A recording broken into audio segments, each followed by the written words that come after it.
Kim Kardashian has an uncomfortable office, scolds her son on national television, injects her pimples with Pete, and put the dress damage rumors to rest.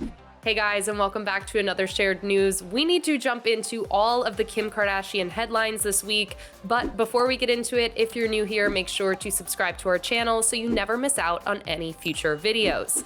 I'm Alison Van Dam, joined today by the wonderful, the one and only Zachary Reality. So Zach, which of these Kim Kardashian headlines piqued your interest the most? Probably the dress. I was very interested in this because I saw that user on Instagram, post pictures of the dress with the damages a couple of weeks ago. And I was just like, oh no, is Kim's booty too big that she ripped Marilyn Monroe's dress? So I'm interested to hear what happened with this one. Well, we will get into it all, but first, we need to talk about Kim Kardashian's office, and is it the most uncomfortable office you've ever seen? So a TikTok user recently reposted a clip where Kim is giving a tour of her office space, and the tour also included highlights of some very unique furniture, such as guest chairs that have an angular, almost triangle back with a thin leather cushion, along with an office chair made completely of wood. So one comment on this video read, quote, "I would rather sit on the ground." And another person commented, quote, "Those are don't stay too long chairs." Yet some diehard Kim fans are coming to her defense, saying, quote, "She knows that's for decorative purposes only. She probably doesn't even use that office at all." So we know that Kim loves interesting minimalist design. We've seen it, in her house, on her plane. Everything is very muted, neutral colors. She also has those sinks where you don't even really know where they drain because they just look like a countertop. So maybe this is just, part of her overall design. Maybe this is exactly what she wanted in her office space. So I want to know what you think of her design style overall. And would you sit in these chairs, and for how long? Oh my God, these chairs do not look comfortable. Like triangle chairs, so awkward. I do like Kim's house and like how minimal it is and how white and cushiony it is. But based on these pictures we're seeing of the office, it is not cute. It does not look good. Like at all. It does not look comfortable. It's not aesthetically pleasing. It doesn't even feel like it matches. I don't know if Kim's office is maybe like under construction and like she's using this as like setting, like to just kind of like set the tone for the place so she can kind of use it to like get her office with better furniture. I'm just a little disappointed in her because I just don't get this at all. And it's just not cute. And I mean, maybe she's aware of the 2027 trend of triangular chairs that we're not. And if that's the case, then I'll eat my words in 5 years. But these chairs are just not looking cute. However, I would do anything to sit in Kim's office. So I guess sign me up. I'll just have to bring my own pillow. Exactly. I'm the same way. We'll just come in with our own cushions, put them down, or maybe even sit on the floor. That might be more comfortable. But it made me realize maybe why Kris Jenner decides to rent out office space from Kylie instead of Kim. I was like, I think I would rather spend my day at Kylie's offices than Kim's. That's all I'm going to say about that. Fair enough. But Kim made more headlines this week when she scolded her sons Saint and Psalm while on The Tonight Show starring Jimmy Fallon. So Kim was interrupted during her interview. She was in the middle of talking about her SNL hosting and her SNL gig when Jimmy interrupted her and said, "I'm hearing kids." And she immediately turned to her two sons who were sitting in the front row of the audience and said, I'm hearing kids. Guys, can you stop? This is like your first time at work with me. Can you please? Your kids are right there. Well, that is. And so Psalm ended up having to be removed from the audience because he was continuing to be loud, but that one scolding was enough for Saint. He was quiet, he was silent, he remained in his seat for the rest of the interview.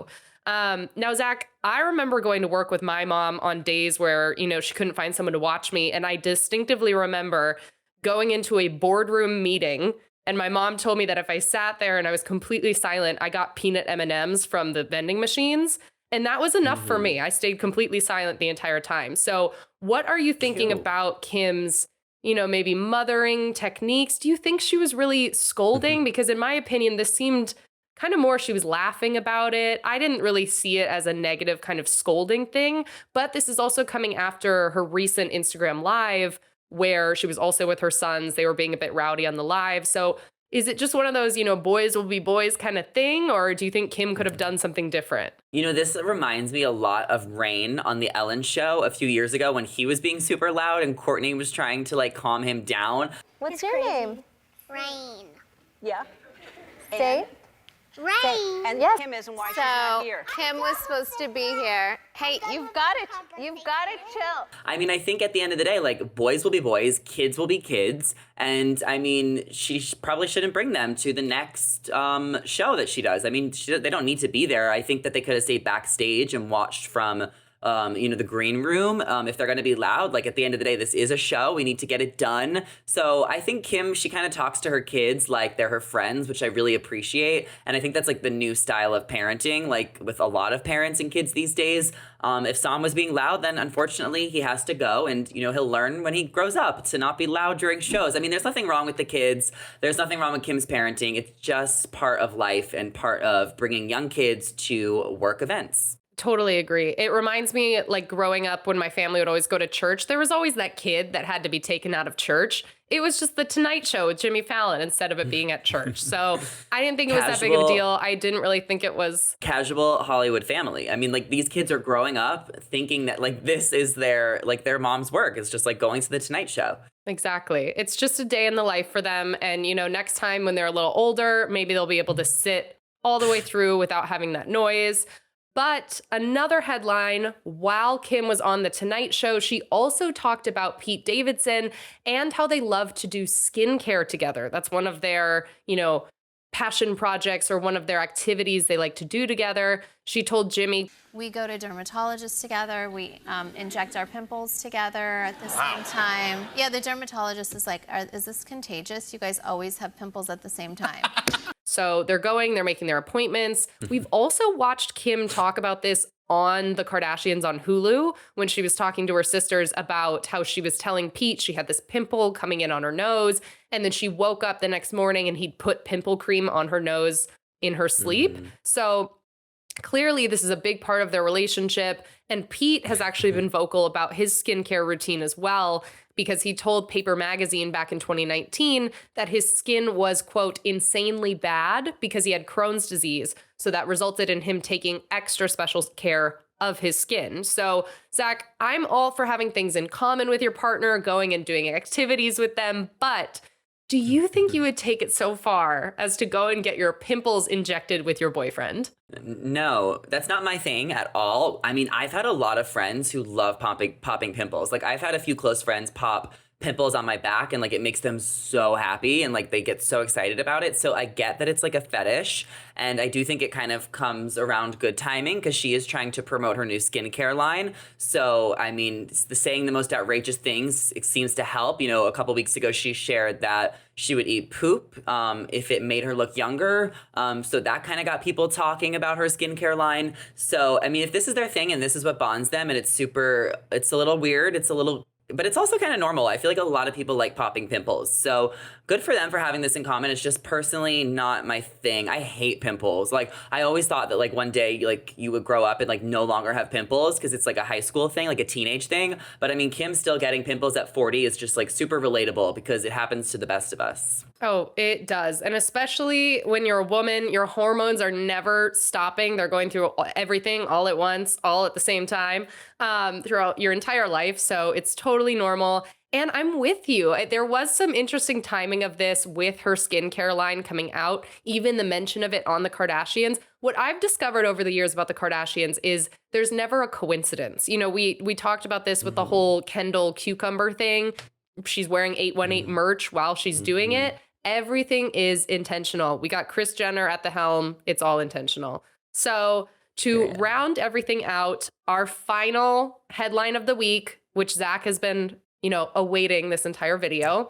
She is finally addressing the rumors that she damaged Marilyn Monroe's dress at this year's Met Gala. So Kim went on the Today Show on Tuesday where she denied any damages, saying that handlers in gloves actually put the dress on her. I mean, it was such a process. I had to change. I showed up to the red carpet in a robe and slippers, and I put the dress on the bottom of the carpet. Oh my gosh. Went up the stairs. I probably had it on for 4 minutes.